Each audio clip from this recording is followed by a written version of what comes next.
Ladies and gentlemen, praise be to the Most High. We're going to talk some boxing. We're talking about boxing, not talk much about Ken Overlin. So, for those of you that may not know about much of boxing in the 1930s, 40s, Ken Overlin was a guy that he fought for about 13 years.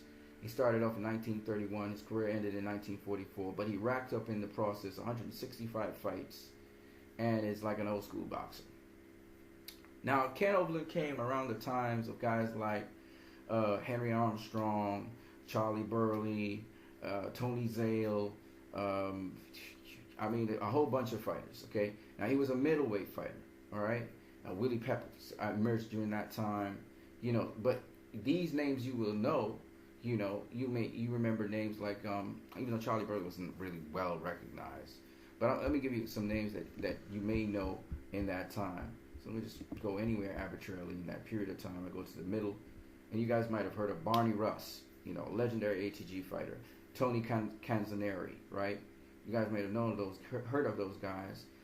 Guys like James J. Braddock, for example, Max Schmeling, Joe Louis, Tommy Lauren.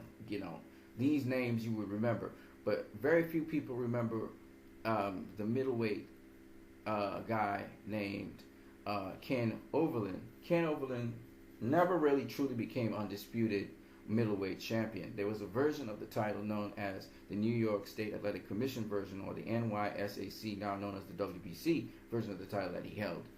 He never held the NBA, which would have been today the WBA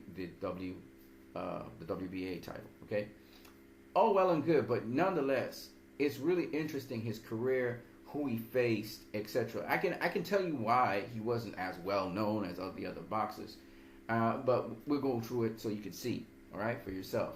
So, Ken Overlin, he debuted back in 1931. I'm going to use BoxRec Ring Magazine's annual ratings to see the top tier middleweights in the division at the time. And the thing about boxing was that these guys kind of arbitrarily met certain people. Now, he started off early in his career. So we will not start off with the 4-rounders, the 6-rounders, and the 8-rounders. Boxing started to become more stratified. So for certain boxers, especially the white boxers, it had some organization to it. You'd do 4-rounders first, and 6-rounders, then 8-rounders. So move you up nice and smooth. But in the process, his first 10-rounder was against Vince Dundee in 1932. And if I could show you who Vince Dundee was in terms of boxing rankings, in 1932, Vince Dundee was the number 2 contender to the middleweight championship of the world, which was then held by a guy called Marcel Thill. Of course, this was a tough matchup for him, fighting a top contender so early in his career. You got to understand, these guys had a lot of fights in a year, but most of the fights, if you just look at these fights here, most of the fights were not against people who were top tier people or people who were very, very good. Okay. Now, Spike Webb was probably, and Sylvan Bass, and you say he lost to Sylvan Bass because of experience again. These were probably the tougher challenges for him in 1932 because he wasn't really facing anybody of tough. He had 3 tough fights back to back, and they were like, it's funny, but the rematches would happen like 2 days after or a day after, Guys would rematch each other. That's just how it was. And this is like a localized area. So the Portner area, Alexandria, was like a local area of Virginia. So they could have the fights. And the fights were not like on a mega scale like how we have fights today. They were in clubs. So it would be a club fight, right? But anyway, going back to what I was saying, he had 3 tough back-to-back fights here for his level. Because if you look at him, most of his fights were easy fights. You can see. They were easy fights. Alright, easy fights. Then he steps in with a very tough fight against Red Journey. He manages to get past that and beat him. And he has a very tough fight against Eric Lawson. And then he has a relatively well-matched fight for his experience here. And then he goes into a really tough fight against Al Traynor. And that's just how boxers learn. They fought guys who were much better than them, much more experienced than them. They would lose the fights, but they would learn as they move on their way. Alright, so that was the old school way of doing things. So what you find is every time he stepped up in competition, serious competition, he would lose. So he stepped up against Sylvan Bass, he lost, but then he went and fought a guy called Spike Webb. The experience he got from Sylvan Bass was able to allow him to beat Spike Webb. And Spike Webb faced him 2 days after he faced Sylvan Bass. So they used to fight very regularly. So whereas today we would have regular sparring and regular stuff that boxers would go and face world champions and all that shit, in sparring, even though they're amateurs or they're just coming into the professionals, now they did it like this. Instead, they would have actual professional fights. So you just jump into the professional arena and start a fight one time. And that's how you would learn and gain your experience. So it was a little bit different back then. Nonetheless, here's the interesting thing. So he had some stay busy fights after that. Vince Dundee, anyway, was the number 2 contender to the middleweight championship. He was able and privileged to face Vince Dundee so early in his career. And then he went on to face Red Journey, rematch Red Journey, beat him. All right. And you would notice that the fights were either a month away or a couple days away, like a couple weeks away, and you'll be in the next fight. So this is how these guys prepared themselves. And they had easy fights in between. You know, guy 3-3-3, he's learning from you. And that's what they do now with sparring. You know, you go in as an amateur, you learn things from the more experienced fighters, whereas professionally, this is what they used to do. Okay, anyway, so he faced a tough fight here with Walter Kirkwood, who had a lot of experience, a 6-rounder. He goes on to face a 4-rounder, 8-rounder, 10-rounder. That's how you build up your stamina, whatever. Anyway, the point is, he had he had a statewide national fight against Rudy Marshall, and he had his first major sort of national win that he had. Okay, this is where he kind of stepped up his game. Now, just moving on, because it's a different era, it was a different time. He faced a guy named Paul Perron, a very experienced fighter, in 1934. Paul Perron was not top 10 middleweight in the world, but nonetheless, he was an experienced fighter. Again, he lost to him, right? Faced Jimmy Smith, lost to him. Again, not a top 10 fighter.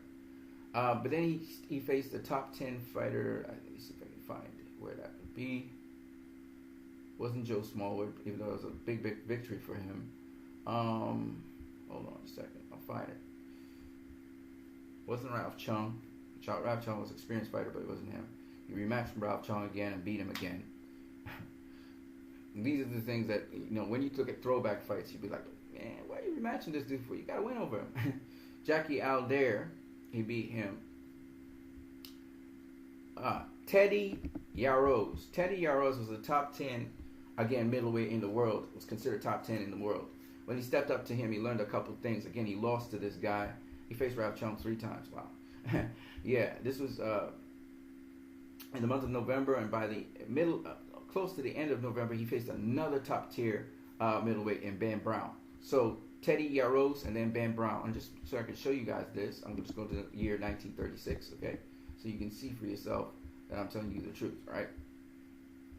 So, let's see here. Tony Yaros, as you can see, was a top 10. He was number 3 contender to the middleweight championship. Marshall Hill still champion. And Ben Brown, hold on. Ben Brown is a top tier. Maybe I go to the year before. Let me go to the year before that, 1935. Well, he was top tier at a certain point in time. I don't know what happened. Was it 1934? Or was it the year after? I don't know. Can't remember. Okay, maybe I'm mistaking Ben Brown for later. 1935. Yeah, Ben Brown. It was a couple years after he was a top tier middleweight. Okay, fine, whatever. So he was still in the process of learning, as you can see, and so he was beaten. So the more experienced fighters obviously would beat the less experienced fighters. When he faced a more experienced fighter or an experienced fighter on his level, he would lose to them, and that's how it just went on. Freddie Steele was the middleweight champion of the world, the middleweight champion of the world, the undisputed middleweight champion of the world, because he had the NYSAC and he had the NBA titles. So he was the undisputed middleweight champion of the world. He knocked out Overlin, Ken Overlin. Just to show you guys so you can see that he was that. See, he was the middleweight champion of the world. And at the time, this was the lineup. And Ken Overlin was down here.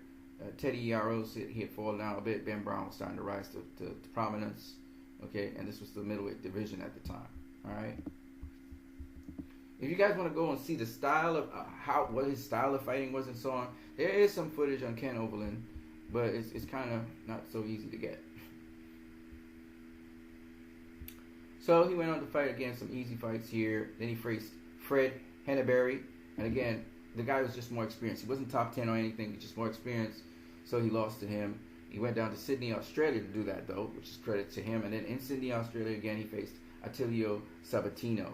And he got a draw. And he tried to rematch him, and I think for some reason it was a disqualification in 1938. Then he faced young Lloyd Marshall.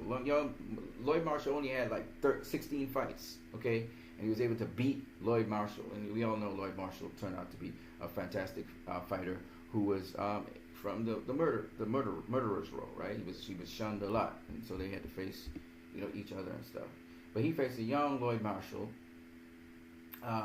and then he went on to all of these are easy fights. Then he faced Eric Selig right here, all right. Again, just an experienced fighter, and then he went on to face Billy Selvaron, another experienced fighter. You just have to look at the records. It kind of helps. It guides you a little bit as to what's going on. Rematched Teddy Yaros, and Teddy Yaros again beat him, showing just the caliber of opposition. So usually when he stepped up in levels, he got beaten by the top tier guys. All right, he was kind of like an Adrian Broner kind of guy, right? However, what made him so notable in that era was that in 1940, I think it was, in 1940, he got a draw with Ben Brown, got a draw with Eddie Pierce. Again, Ben Brown and Eddie Pierce. I think Ben Brown was a top 10 middleweight at the time. 1939, he was a top 10 middleweight. So there you go. Ben Brown. There he is right there. Okay. Lloyd Marshall turned out to be a top 10 middleweight just not too far after. Tony Zale started rising to prominence. Of course, Tony Zale became middleweight champion of the world. So anyway, he went on to beat Ben Brown, which was very good. He beat him in 1939. Then he went back and beat him in 1930. He drew with him in 1939 again. So he had a number of fights with Ben Brown.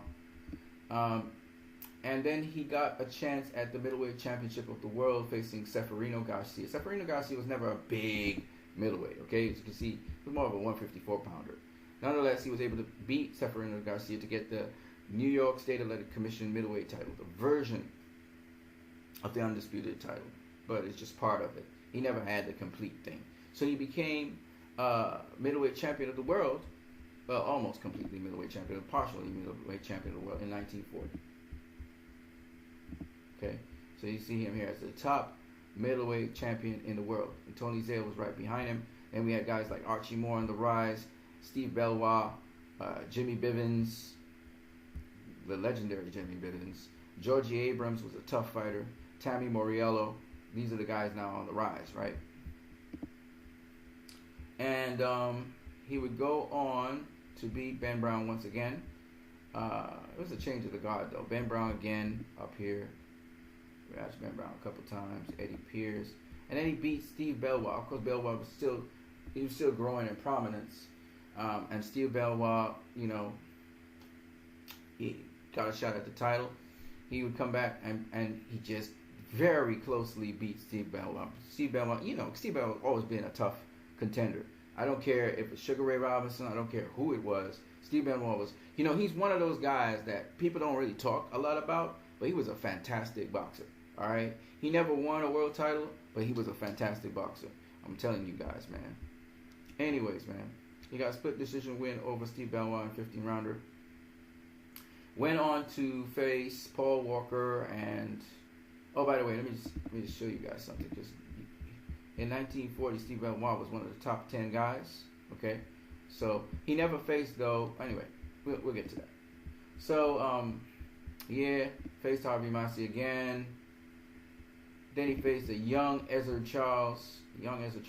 So he lost his NYSAC middleweight title to Billy Seuss in 1941. Let me show you what was happening in 1941, by the way. So in 1941, Ezra Charles was on the rise. Tony Zale was world champion.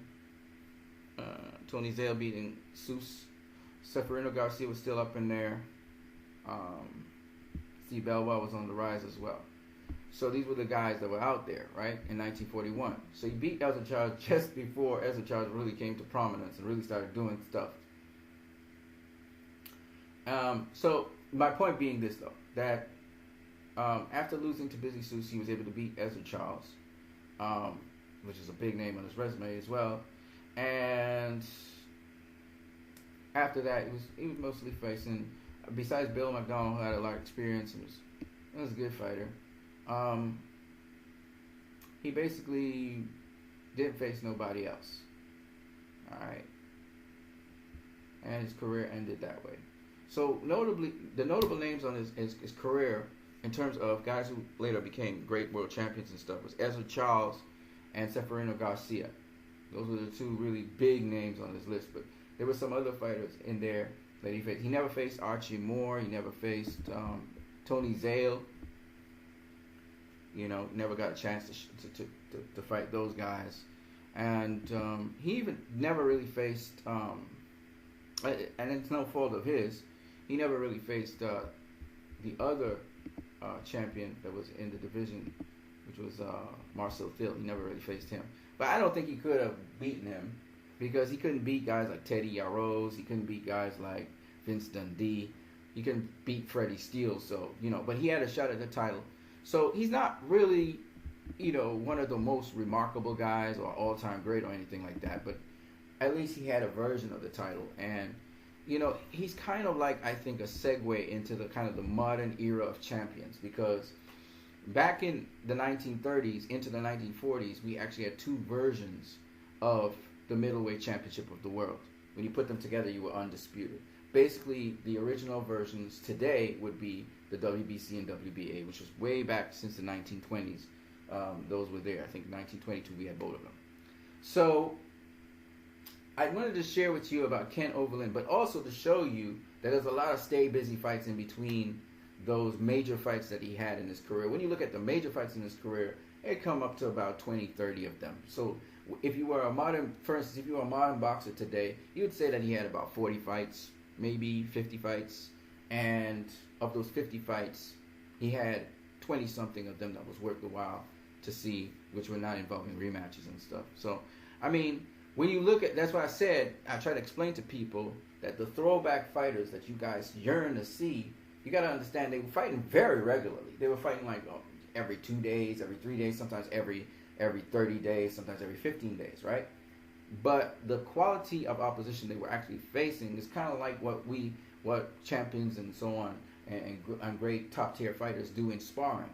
So instead of wasting your time, you know, messing up a younger fighter's record because you're sparring with him, because you're just doing it to stay in shape, you just do that in sparring one time all year round, and then you have the money-making fights, which are ones where people are on your level.